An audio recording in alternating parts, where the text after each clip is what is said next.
इतिहास की शुरुआत छोटे छोटे बीलों से हुई थी। हर समूह अपनी भाषा बोलता था, अपने देवताओं को मानता था, अपने नियमों से चलता था। लेकिन धीरे धीरे दुनिया बदलने लगी। कभी व्यापार के जरिए, कभी युद्ध के जरिए, कभी धर्म के जरिए मानव समाज अलग होने के बावजूद जुड़ता चला गया। आज हम जिस दुनिया में रहते हैं, जहां एक ही मुद्रा वैश्विक व्यापार को चलाती है, एक ही विज्ञान पूरी पृथ्वी पर लागू होता है और एक ही इंटरनेट सबको जोड़ता है, उसकी जड़ें इसी एकीकरण में है। ये कहानी है कैसे इंसान ने अपनी विविधता को खोए बिना एक साझा व्यवस्था बना ली। और ये सवाल भी, क्या ये एकीकरण आशीर्वाद था या धीरे धीरे हमारी पहचान को मिटाने वाला एक शांत बदलाव?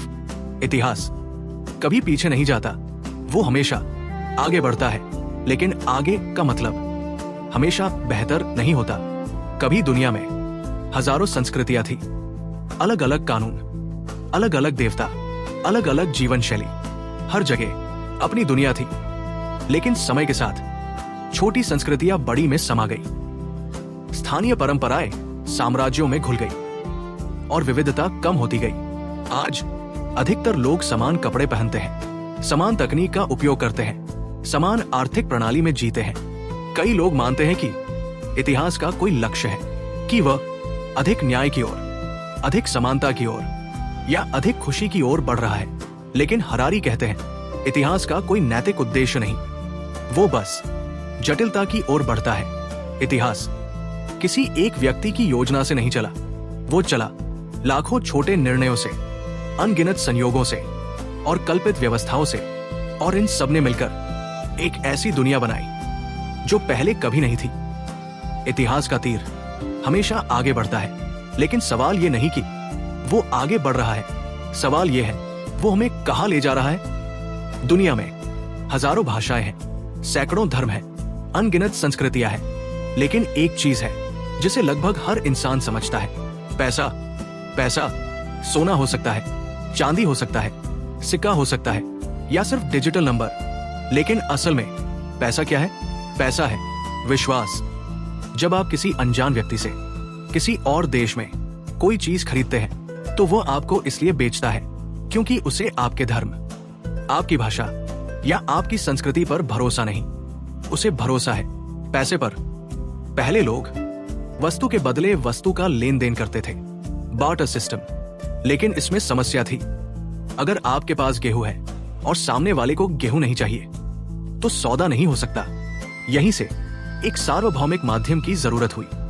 धर्म लोगों को जोड़ता है, साम्राज्य लोगों को नियंत्रित करते हैं, लेकिन पैसा दुनिया को समान नियमों में बांध देता है। पैसा भावनाहीन है, नैतिक नहीं है, लेकिन अत्यंत प्रभावी है। वह अच्छे और बुरे में फर्क नहीं करता, सिर्फ मूल्य गिनता है। आज बैंक, शेयर बाजार, डिजिटल भुगतान, क्रिप्टो करेंसी, ये सब एक ही सिद्धांत पर आधारित है, सामूहिक विश्वास। अगर लोग विश्वास करना बंद कर दें, तो पैसा सिर्फ कागज रह जाएगा। पैसा व्यापार को आसान बनाता है, समाजों को जोड़ता है, लेकिन असमानता भी बढ़ाता है। वो नैतिक नहीं है, वो तटस्थ है, न अच्छाई न बुराई, सिर्फ लेन देन। दुनिया की सबसे शक्तिशाली व्यवस्था न तलवार है, न धर्म, वो है विश्वास। और आज उस विश्वास का नाम है पैसा। साम्राज्य, ये शब्द सुनते ही हमारे मन में उभरता है युद्ध, विजय, अत्याचार और दमन। लेकिन इतिहास में साम्राज्य केवल विनाश की कहानी नहीं है, वे एक और कहानी भी कहते हैं, एकीकरण की।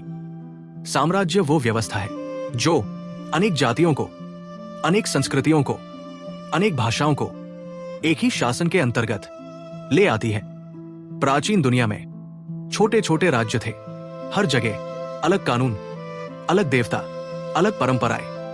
लेकिन जब साम्राज्य उभरे, तो उन्होंने कहा, अब तुम सब एक ही व्यवस्था का हिस्सा हो। अधिकतर साम्राज्य युद्ध से शुरू हुए, लेकिन टिके कैसे? सिर्फ ताकत से नहीं। उन्होंने सड़कें बनाई, प्रशासनिक व्यवस्था बनाई, एक साझा भाषा फैलाई और व्यापार को सुरक्षित किया। रोमन साम्राज्य हो या मौर्य साम्राज्य, उन्होंने सिर्फ भूमि नहीं जीती, बल्कि विचार फैलाए, कानून, प्रशासन, वास्तुकला, दर्शन, साम्राज्यों ने स्थानीय विविधता को पूरी तरह मिटाया नहीं, बल्कि अक्सर उसे एक बड़े ढांचे में शामिल कर लिया। साम्राज्य स्थिरता देते हैं लेकिन स्वतंत्रता कम करते हैं। वे व्यापार को बढ़ाते हैं लेकिन स्थानीय पहचान को कमजोर कर सकते हैं। फिर भी आज की दुनिया जहां वैश्विक व्यवस्था है, उसकी नींव साम्राज्यों ने रखी। आज कोई एक रोमन सम्राट नहीं है, लेकिन वैश्विक संस्थाएं हैं, वैश्विक कानून है, वैश्विक अर्थव्यवस्था है। क्या हम एक नए अदृश्य साम्राज्य में जी रहे हैं? साम्राज्य सिर्फ विजय की कहानी नहीं है, वे मानव जाति को छोटे समूहों से एक बड़े ढांचे में लाने की प्रक्रिया है। और शायद एकीकरण की ये यात्रा अब भी जारी है। इतिहास में साम्राज्य ने लोगों को तलवार से जोड़ा, पैसे ने लोगों को लेन देन से जोड़ा, लेकिन एक और शक्ति थी जो लोगों को आस्था से जोड़ती थी। वो शक्ति थी धर्म। धर्म केवल देवताओं की कहानी नहीं है। धर्म नियम देता है, नैतिकता तय करता है और समाज को दिशा देता है। वो कहता है ये सही है, ये गलत है और यही नियम सब पर लागू होंगे। पहले धर्म स्थानीय थे, हर कबीले के अपने देवता थे, लेकिन समय के साथ कुछ धर्मों ने दावा किया हमारा सत्य सिर्फ हमारे लिए नहीं, पूरी मानव जाति के लिए है। यहीं से सार्वभौमिक धर्म उभरे। ऐसे धर्म सीमाओं से परे गए, संस्कृतियों को पार किया और लाखों करोड़ों लोगों को एक साझा विश्वास में बांधा। उन्होंने कहा सभी मनुष्य एक ही व्यवस्था का हिस्सा है, एक ही नैतिक नियम सब पर लागू होते हैं। धर्म ने समाज को स्थिरता दी, लोगों को उद्देश्य दिया और मृत्यु के भय का उत्तर दिया। लेकिन साथ ही संघर्ष भी पैदा हुए, सही और गलत के नाम पर युद्ध भी हुए। धर्म एकीकृत भी करता है और विभाजित भी। हरारी का तर्क है कि धर्म केवल ईश्वर में विश्वास नहीं है। कोई भी व्यवस्था जो सार्वभौमिक नियमों का दावा करे, नैतिकता तय करे और व्यापक स्वीकृति पाए, वो एक प्रकार का धर्म है। इस अर्थ में मानवाधिकार, साम्यवाद, पूंजीवाद, ये भी आधुनिक धार्मिक व्यवस्थाएं हो सकती है। धर्म ने मनुष्य को केवल प्रार्थना नहीं सिखाई, उसने उसे एक साझा कहानी दी और वही कहानी छोटे कबीलों को वैश्विक सभ्यता में बदलने का सबसे शक्तिशाली साधन बनी। मनुष्य ने दुनिया पर राज कैसे किया? न तो वो सबसे ताकतवर था, न सबसे तेज, न सबसे बड़ा, फिर भी आज पूरी पृथ्वी पर उसी का नियंत्रण है। मनुष्य की असली ताकत उसका शरीर नहीं, उसका दिमाग भी नहीं, उसकी असली ताकत है लचीला सहयोग। चींटियां सहयोग करती है, भेड़िए झुंड में रहते हैं, लेकिन वे केवल अपने जैसे सीमित समूह में काम कर सकते हैं। मनुष्य लाखों अजनबियों के साथ बिना व्यक्तिगत पहचान के एक ही लक्ष्य पर काम कर सकता है। यह कैसे संभव हुआ? उत्तर है साझा मिथक। पैसा, धर्म, साम्राज्य, राष्ट्र, मानवाधिकार, ये सब प्राकृतिक वस्तुएं नहीं हैं। ये कल्पनाएं हैं जिन पर लाखों लोग सामूहिक रूप से विश्वास करते हैं। आज दुनिया की अर्थव्यवस्था जुड़ी हुई है, विज्ञान वैश्विक है, राजनीति अंतर्राष्ट्रीय है। ये सब किसी एक व्यक्ति की योजना नहीं, ये परिणाम है लाखों लोगों के साझा विश्वास का। लेकिन एक प्रश्न रह जाता है, क्या ये सफलता वास्तव में खुशी लाई, या हमने अधिक शक्ति पाई लेकिन कम शांति, अधिक सुविधा पाई लेकिन कम संतोष?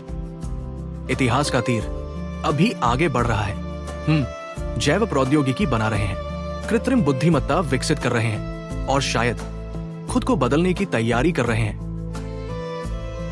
मनुष्य की सफलता उसकी बुद्धि में नहीं, उसकी कल्पना में है। और जब तक हम कहानियों पर विश्वास करते रहेंगे, हम दुनिया को बदलते रहेंगे। सवाल सिर्फ इतना है, अगली कहानी क्या होगी? पार्ट 3 समापन कथन। कभी दुनिया हजारों टुकड़ों में बटी हुई थी। हर कबीला अपनी कहानी में जीता था, हर संस्कृति अपना सत्य मानती थी। फिर आया पैसा, फिर आए साम्राज्य, फिर आए सार्वभौमिक धर्म और धीरे धीरे दुनिया जुड़ती चली गई। आज हम एक ऐसी पृथ्वी पर रहते हैं जहां एक देश की घटना दूसरे महाद्वीप को प्रभावित करती है। एक वैज्ञानिक खोज पूरी मानव जाति को बदल देती है और एक आर्थिक निर्णय करोड़ों लोगों का भविष्य तय कर देता है। हम पहले से अधिक जुड़े हुए हैं, लेकिन क्या हम पहले से अधिक समझदार भी हैं? एकीकरण ने हमें शक्ति दी, लेकिन साथ ही हमें एक साझा जिम्मेदारी भी दी।